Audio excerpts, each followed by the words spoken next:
اور آپ سے معذرت خوائیں اتنی دیر نہیں ہوئی، صرف میرے خیال میں 2 گھنٹے کا ہی تاخیر ہوئی ہے، تو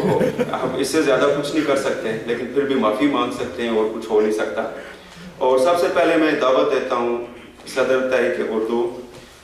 ڈاکٹر عبدالغفار اعظم صاحب کو کہ وہ اسٹیج پہ تشریف لائیں اور اس تقریب کا باقاعدہ آغاز کریں۔ ڈاکٹر عبدالغفار اعظم۔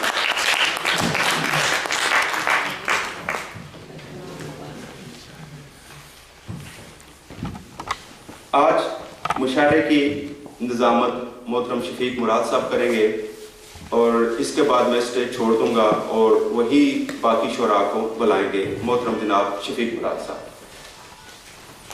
اب اس کے لیے میں دعوت دے دوں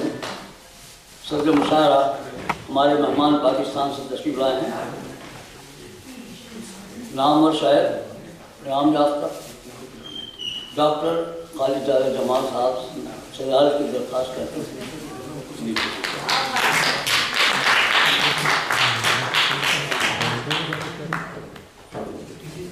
مہمانان خصوصی میں 2 مہمان ہمارے پاس ہیں، ایک ہالینڈ سے تشریف لائے ہیں جو اس سے قبل بھی ہمارے مشاعروں کو نواز چکے ہیں، احسان سیگل صاحب ہالینڈ سے تشریف لائے ہیں۔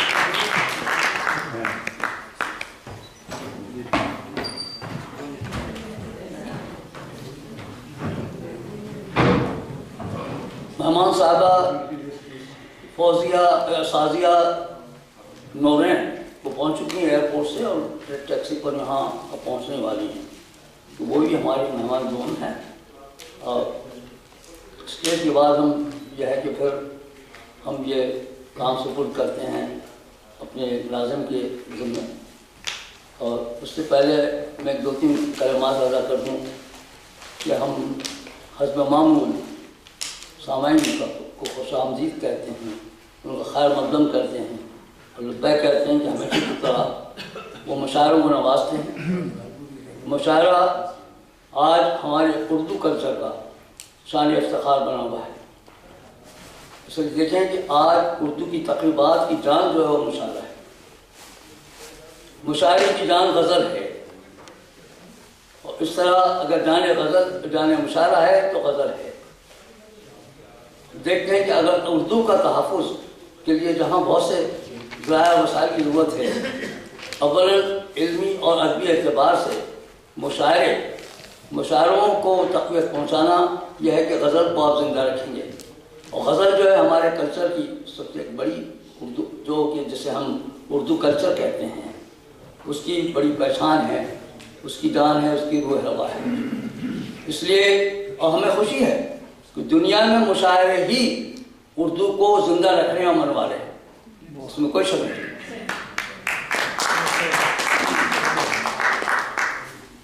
آئندہ نسلوں کے لیے بھی میں اب دیکھتا ہوں کہ کچھ اردو چینلز نے مشاعروں کے پروگرام آج کل شروع کیے ہیں، اور شاید اگر آپ کو علم ہو انڈیا کے ETV نے اردو چینل شروع کیا ہے، جس اردو جو حیدرآباد سے، جو ہر ہفتے عشاء کی نماز 8:30-9 بجے وہاں کے وقت کے مطابق ایک آل انڈیا مشاعرے کو پیش کرتے ہیں۔ وہ روایتی مشاعرہ دیکھنے لائق ہوتا ہے جی، بہت خوب۔ ہر وقت کی اگر فریکوینسی اگر معلوم کر لیں آپ، مجھے تو ابھی یاد نہیں ہے، اسکائی پر فریکوینسی معلوم کر کے میں شاید جو اپنے اسما دے دیں تو میں ان کو میں بتا دوں گا، لیکن یہ مشاعرہ جو واقعہ ہے وہ باقاعدہ فرشی مشاعرے کی طرف اسٹیج پر بھی گوتخیوں کے ساتھ شمع محفل کے اہتمام کے ساتھ وہ مشاعروں کا انعقاد ہوتا ہے، اور باقاعدہ وہ پرانی تاریخی تہذیبی یادوں کو تازہ کر دیتا ہے مشاعرہ، جو کہ لال قلعے یا لکھنؤ میں ہوا کرتے تھے۔ تو ہم نے بھی برطانیہ میں کئی انجموں نے اس شمع کو روشن رکھا ہے، اور برطانیہ میں مجھے کہنے کی اجازت دیجیے کہ اگر اردو کی تحریکات میں سب سے زیادہ کسی نے اگر رول ادا کیا ہے تو وہ مشاعرے میں، اور مشاعرے میں جو رول ادا کیا ہے وہ غزل نے۔ میں کل بھی یہ بات کہوں گا کہ کل جو موضوع رکھا ہے کہ باہر کی دنیا میں، اردو کی نئی دنیا میں، اردو کی تیسری دنیا میں اگر کوئی چیز اصناف شاعری میں زیادہ مقبول ہے، غالب ہے، تو غزل ہے۔ یعنی میں یہ دیکھتا ہوں کہ آج دیکھیں کہ کوئی مشاعرے میں غزل کامیاب بھی ہوتی ہے، تو مشاعرے وہ روایت کے ساتھ مشاعرے کی جان بن چکا ہے. تو اس لیے ہمیں انشاءاللہ یہ شعر کے ساتھ میں لکھنا چاہوں گا کہ غنیمت ہے کہ ہم سورج کو مشاعر بیٹھے ہیں. خاتون حضرات، اب میں ناظم مشاعرہ سے میری گزارش ہے کہ مشاعرے کا باقاعدہ وہ آغاز کریں.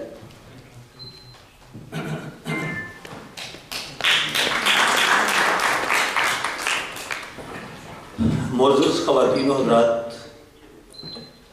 اردو تحریک عالمی کے آج سالانہ پروگرام کے سلسلے میں مشاعرے کا ہم باقاعدہ آغاز کرتے ہیں. آتے ہیں غیب سے یہ مضامین خیال میں غالب سریر خامہ